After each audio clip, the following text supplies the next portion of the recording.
Hello everyone, Ceri Griffiths here, or as you know me, Ceri the Crafter. Now, I do apologise that lighting here may be a little unusual to what it normally is. I'm having to work in electric light at the moment because we've got a horrible storm. We've had a horrible storm for about 2 or 3 days now. We had snow, we had sleet, we had freezing rain, we had ice, we had high winds. We're not in a good place, but that's fine. I'm trying to do the best I can. It's this time of month again is where I answer your questions. If you've not seen one of these before, what I do is about every 6 months on my community tab of my YouTube channel, I will put out the question, hey guys, what do you want to know? Any questions for me? I will then take all of those questions, add them to my list, and then I systematically answer 10 questions a month. As I work through them, some questions will be repeats of other questions, but you may only have seen one of these or listened to one only podcast of these, not the previous one. So I will answer them. Sometimes I give a different answer every time I hear the same question. You never know. So let's get straight back into this. I ask questions, by the way, about every 6 months. And then once I've left that question on the community tab for about a month, I then take it away and delete it because I've got all the information on my list. Otherwise, I'll be back trying to work out which ones I answered, which ones I didn't. You get it. So, right, first question. Where am I up to? Okay. If you have to decide to use 3 colours for your artworks, journals, black and white you already have, which 3 colours would you choose? I've got 2 answers to that.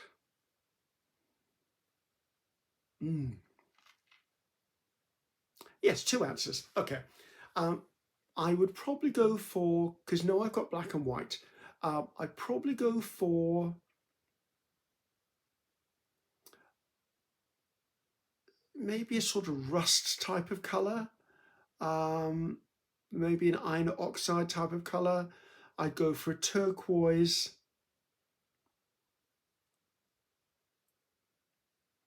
And I'd probably go for a cream colour. That was my first answer. What I would probably say, putting on my artist hat, is I would like red, blue and yellow, because arguably I can make every other colour from those 3 colours. I don't know which I'd really choose though. So there you go. So that's the answer to that one. That was a quick one like that. What is your favourite TV show? I don't really watch TV. There are a few shows that when the season comes around, I will watch. Like we have a programme called The Great British Sewing Bee, which most of the programs I watch would be an elimination program. So the sewing bee is these group of amateur sewers come together. They're given tasks and challenges within a time constraint. They have to make something, alter something, recreate something from a thrift or a charity shop, and then one is eliminated. And the following week, you've seen the format. So Great British Sewing Bee is one I really like, probably because I sew and I'm intrigued with other people sewing. There's also another one called The Great Pottery Throwdown, which is sort of a similar format, although it's amateur potters working in clay and it's an elimination process. I'd actually like to do that challenge. I did actually look up the entry requirements for it, but as I've never used a potter's wheel in my life, I have no pictures of my ceramic work or anything. I've never done it, but if they ever wanted, or if they ever see this and they go, just take an absolute rank, I've never touched clay person and let them have a go and see how they're doing it, I'd do it. If I ever got to that point where maybe they had a celebrity throwdown and I had become famous or infamous enough to be classed as a celebrity, count me in. I'd love to make a fool of myself on television. That'd be fabulous. There's those 2. I used to watch the Oak Island mysteries, where they're trying to find hidden treasure. Although I must admit, I got really, really, really bored by about season 10. I'm like, are you ever going to find anything? They keep drilling these darn little holes in this one area called the money pit. And I'm like, You've been drilling those holes for 10 years. Get a big dig a hole. Dig the whole thing out. You could have done it in a year. I don't know how many millions they must have spent making this program. And actually, I think it's now been taken off air. I think that the season that's supposed to be aired this year has been cancelled. Probably because they've not found anything other than little bits and pieces when you've been giving us his hype that, like, the Ark of the Covenant, huge pots of gold and everything. Seriously, find something, people. So, sorry, bit of a rant again from me. Another TV. Oh, Strictly Come Dancing. I watch Strictly every year. As an ex-dancer, I enjoy the theatrical presentations. I enjoy seeing people move. I like the fact that the non-professional dancers are literally non-professional dancers. They may have had dance training at some point in their life. If they're an actor or something like that, everyone who goes through theatre school has some sort of movement training. Even if you used to be a trained dancer, and, like, say for me, okay, if they invited me, they're never going to invite me, but if they invited me, I could arguably say, yes, I'm professionally trained. I retired at 44. That was 20 years ago, and I've not danced since. So it doesn't give me an edge. If anything, my body is ruined by my dance career. The only thing I probably would have is more presentation skill.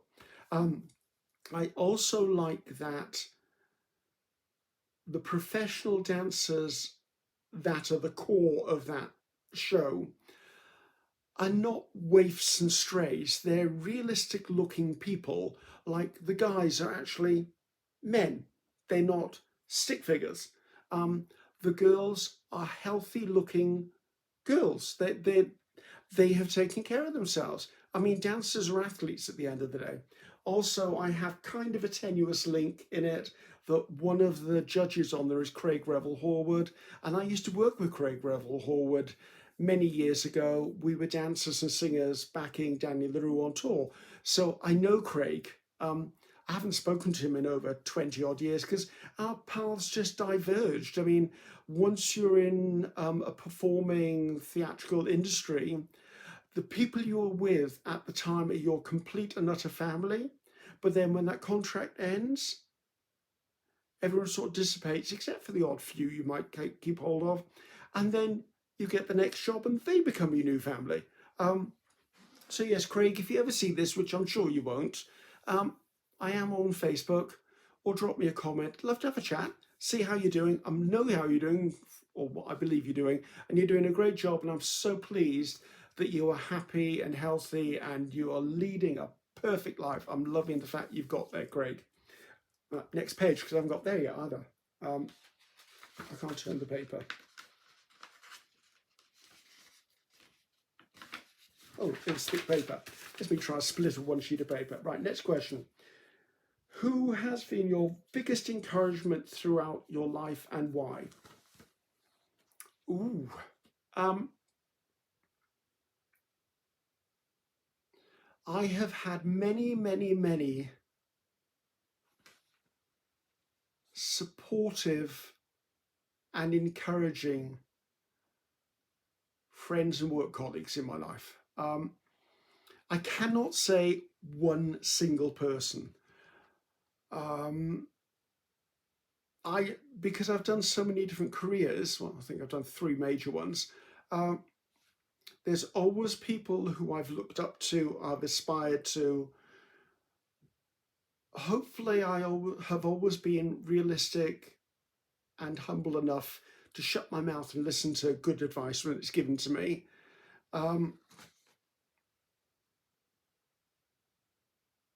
a hard question.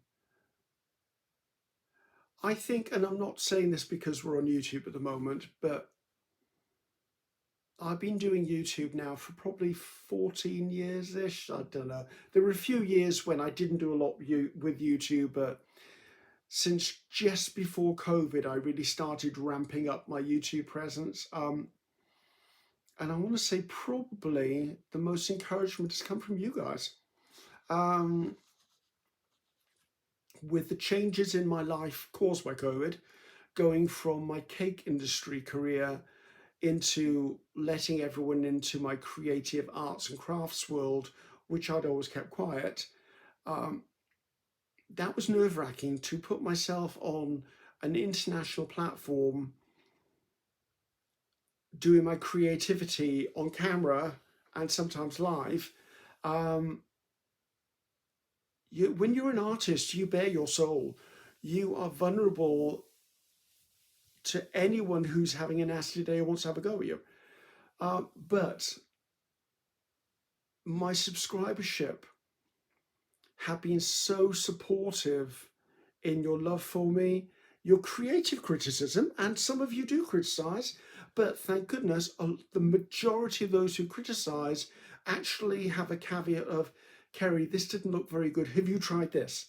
It's not a case of standing on soapbox going, that's absolute rubbish. What the hell are you doing on YouTube? There have been one or two of them. Believe me, I don't shy away. I go back. You want to tell me what I should be doing? I'm going to accept that if you can prove you really know what you're talking about. So anyway, I'm not going to go down that. My mother was probably one of the most encouraging and accepting people that I had in my life when she was around. So yes, I want to acknowledge that, because without mum's support, I probably wouldn't have been brave enough to have stepped foot out the front door. Right, next one. Which career has been your favourite, performing, cake or art? All of them. Absolutely all of them. Performing, I think we've spoken about this before, was my doorway to a fantasy world in which I was privileged and gifted to be part of for very many years, and I miss it terribly. The cake world embraced me with open arms and saw me for the knowledge and the talent I had as a qualified person in my field, and embraced my creativity, and my acceptance of them reflected their acceptance of me. And I love that career as well. Art is probably the last career I foresee myself ever doing. And art has got me through some incredibly rough times, some of them this year. But having this studio, and it's only a converted bedroom, but having this studio as my safe place has helped me deal with depression, anxiety, being overwhelmed. It's the place that I come to that just helps me be me. So all of them have been my best. I don't have a favourite. I can't say each is a favourite. There are good and bad in everything you do. There are aspects of all of my careers that I've absolutely hated. There are aspects of all of my careers I've absolutely adored, and the adored have overrun the hated. Next question, please. Hi, Ceri. Do you paint? Do you use watercolours or acrylics or other painting supplies? And what kind of painting, if yes? I'm assuming you've not really looked at my YouTube channel. And the answer to that is yes, yes, yes, yes, and yes. I do mixed media. I work predominantly with acrylics. I've been on a watercolour journey for a while, probably about 18 months, maybe a bit longer, which I'm enjoying. It's been a huge challenge for me. I am getting to grips with it. I work with air drying clay. I work with collage. There are so many things I do. I mean, if you are the person who asked that question, could I please ask that you go to my YouTube channel, click on videos. I'm not saying watch anything, don't have to watch anything, but just scroll down that page and you will see over 800 videos. Nearly all of them are some sort of creativity. If you have any questions, come back after that. I'm more than happy to answer them. I'm sorry, I hope that doesn't make me sound condescending, but to try and describe my creative life, it's just easier to look. It just is. So sorry, I don't mean to be condescending, but really, look at my YouTube channel. That's a very good reflection of what I am currently. Hi Ceri, is there a particular process, project, technique you turn to when you find yourself uninspired or not feeling creative that helps you get yourself back in the groove? Yes, my gel press. In fact, all of these here, with the exception of that one, are gel plates. There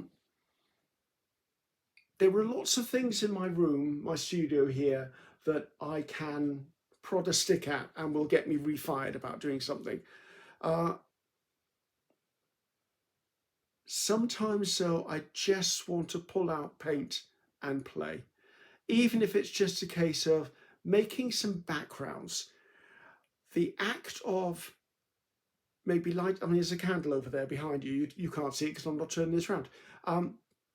I usually have a candle here because I love the smell of candles. I think that one is actually coconut and honey at the moment. A bit sickly sometimes, so it doesn't burn that long. I will sometimes have music playing. I have no problem with quiet. I enjoy solitude. To be in here with the atmosphere that's generated by my creativity and just putting paint on a plate and pulling it up with paper, whether it's magazine, whether it's book pages, whether it's whatever it is, just that act of creating something helps take my mind away from everything else and helps me just go, oh, that's a good color combination. Why don't I do it? And before I know it, I've got excited about something, or I've gone, oh, I wonder what I can do that on here. The gel press, which is the brand I use, or gel plate, there are other gel plates out there. Just getting a brayer and paint, just pulling up backgrounds, just getting messy with stuff. Or the other time I'll sometimes do is can I reach it? I can't reach it. I've got this bucket of strips of paper that are torn off the edges of book pages. Sometimes I will just stand here for an hour stamping words or numbers to make labels for myself. Just mindless activity within my creative space is very often enough to turn me around and get me out of a slump. There are other tricks, like I'll choose say this behind me, and I will clean it. I'll take everything off the shelves, clean the shelves, flick through, I'll open some drawers or boxes and go, what's in this, what's in that? And before long I found something and it's kicked me off and probably found an unfinished project, to be honest with you. So yeah, so that reminds me too, I still haven't done, I should have done it in July. Wasn't a good month. I still need to do my studio tour for this year. I'll try and get that done for December. Yes, I need to do that. Next question. Do you have an example of a happy mistake? Yes, I do actually. One happened, I think it was last month. I was doing my, can I reach it? Bear with me, see if I reach it. I can reach it. Okay, this is my grid journal. Oh, there's the very page. Okay, this is the page I was working on. This wasn't supposed to be there. I actually, and it's on screen, I left it on the videos I was working, with all the journals. I was working away and I opened the pot of paint and it splattered onto the corner of my grid journal. I took a second, took a breath, then took a bit of paper, press it onto the wet paint, press it in other places on there. So yes, it was a happy accident. And do you know what? I actually think that random splash made that look so much better than it would have been if I'd have had all those clinical lines all nicely lined up.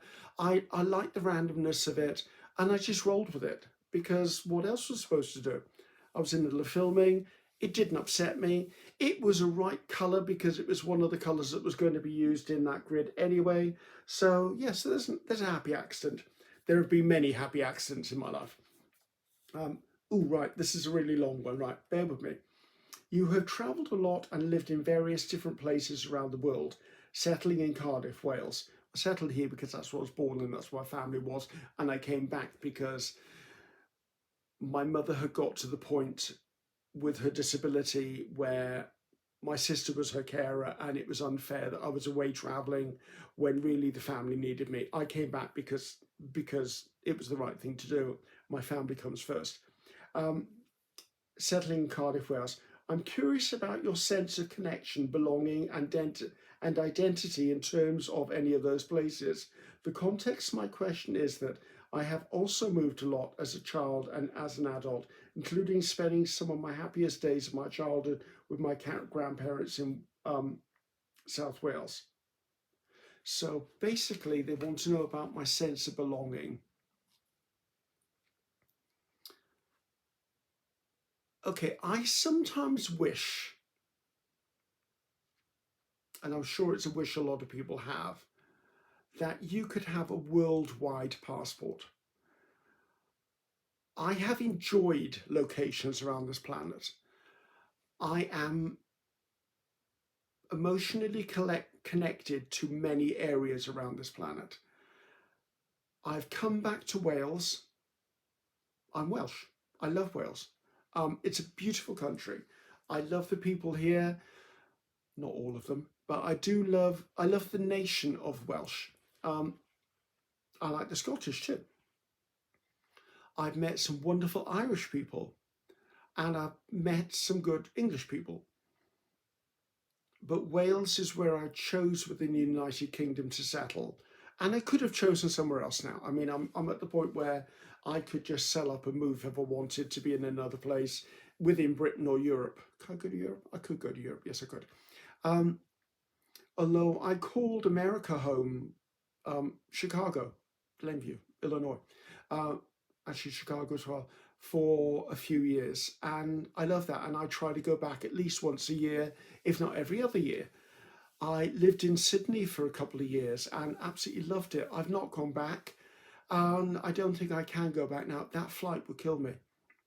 I don't think I could go through that again. It's a bit much. It's a long, long journey to Sydney from here. I'd love to go back to New Zealand. I was raised for my younger years in New Zealand. I'd love to go back to New Zealand. I mean, if I could afford it, I'd say I'll take a cruise from Britain that calls in at New Zealand and Australia. That would be perfect. Get on a ship, sailor, take a month off, sail down there. Wouldn't that be ideal? Because I'd like to revisit Sydney. I've got friends still living there. I'd like to go back to the Bay of Islands, which is North Island, New Zealand, because when I was a child, I was raised on an island. It was only my family on the island. That island is now a nature reserve. I would like to go back and walk on the island one more time. That would be lovely. But it's possibly not going to happen. But there you go, it's a nice thought. So yes, I have connectivity to lots of places, and a lot of them are not necessarily where I've lived. Like, I loved Vancouver, probably because I was there every week for every Alaskan season for probably 10 years. I loved Quebec and Montreal. I like New York. Don't know that I could go back to New York though. It was a bit. It's like London. I don't want to go back to London either. Here, it's a bit too high paced now. I'm like, no, I just need to take life at a slower pace. Japan. I mean, I worked in Tokyo for 3 months. I've been to Japan a few times. I'm not sure I want to go back because I've been there several times now. But the culture, it just, yes, I'm connected to a lot of places. But I think with everything I am, Wales is probably going to be my forever home now. But who knows? You never know. There are no guarantees in life. Right, next question. Do you have a breast. No, I do not have a breast. Do you have a best friend? What do you love about him or her? I've got several friends who are incredibly close to me. Incredibly close. Well, they are my family as far as I'm concerned. There is one person, if I have to narrow it down to one single person, it's my friend Jane. Jane and I have known each other for, goodness gracious, over 45 years now. We went through bakery confectionery college together. We've been on arts and crafts journeys together. All I have to do is pick up a phone and Jane will be here within 10 minutes. And likewise, the other way around. I'm the godfather to her firstborn child. We've been through good times and bad times, not with each other. I don't know that I've ever actually argued with Jane, to be honest with you. Add that to my bucket list. We don't argue, we don't fight. We may disagree, but we disagree and discuss to find out the other person's side of point of view.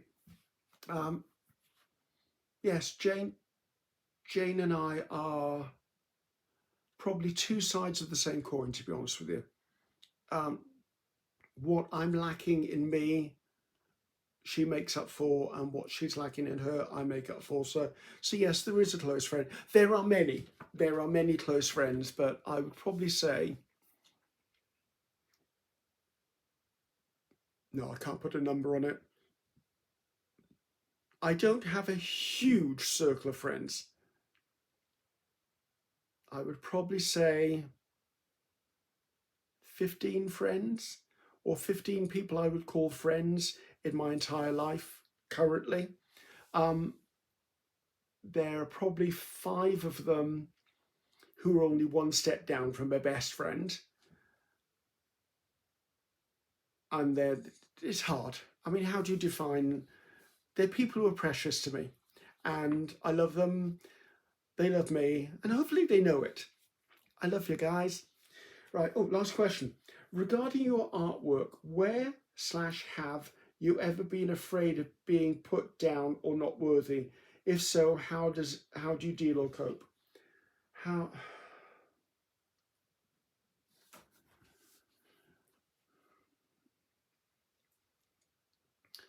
I think because I am not trained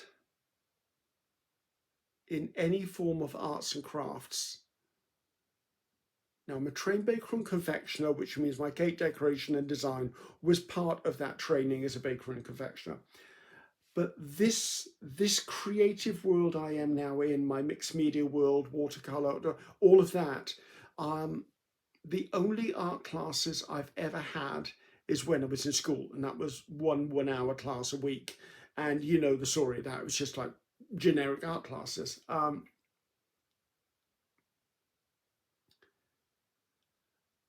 So I think my ignorance of what I should be doing has safeguarded me from being afraid of things I shouldn't be doing. Does that make sense? Like, I will blindly go into something because it makes sense to me to go into it that way.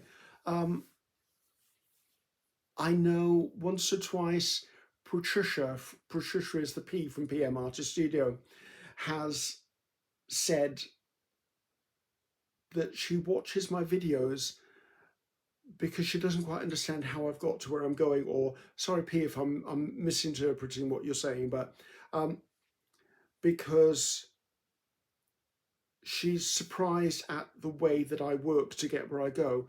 And I think purely that is because I have no formal training, whereas P is an ex-art teacher, has a vast amount of knowledge on art and many of the crafts like fabrics and beads, and there's a lot of knowledge there, and her family is creative as well. And I think because I don't have any of that, I quite easily make a fool of myself. I think my biggest critic is me, as I think a lot of us are of our own creativity. I share a lot with you. Very often I share stuff that I'm like, oh my gosh, what have I just filmed and what have I just made live? There are a few things I'm like, there is no way in heck anyone is ever going to see that. Even my family hasn't seen it. And I think we all have those skeletons in the closet sort of things, although mine are completely painted over and turned into something else. But yeah, am I worth it? Yes. I think at this point in my life, I have reached a point where I am worth everything I do.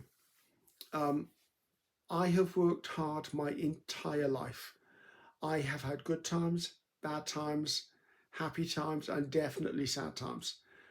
I have picked myself up and dusted myself off and started all over again many, many times. My resilience and adaptability have kept me going when, to be honest with you, I think sometimes I'd just be sat in the corner rocking if I hadn't have just gone, okay, I can't change that. That's the past. Let's just find a new way forward. And I've done that a lot. Also, I don't conform to more normalities very well. Like, I didn't take my first dance class till I was 25 years old. Most people who are professional dancers have started a lot younger than that and are actually out working at 25 years old. So for me to take my 25-year-old body and turn it into a professional dancer, and I acted and danced and sang for, I can't do the math, well over 20 years, I would say. Yes, 25, no, probably about 20 years performing. And in that time, I never stopped working. I went from job to job to job. So the fact that people said, you can't do that, you're too old. So what? I did it anyway. There are times when you don't take risks because it's a stupid risk and you're just being pig-headed. But if I feel deep down in my gut it's the right thing to do, I will do it. And I think that's part of the secret as to why I do have 3 major careers, because I read the writing on the wall. There were things that came into my life that said, this is now ending, you need to start again. And I have done that. But yes, my worst criticisms come from me. And just read that again to make sure I got that right. Regarding your artwork, where have you ever been afraid of being put down or not worthy? I don't think I've ever been afraid of not being not worthy. I'm very realistic about where my creativity sits on a scale. With some of the techniques I do, I am an absolute rank beginner. With some of the techniques I do, I'd say I'm at least intermediate. Although there is no scale. I mean, how do you measure something?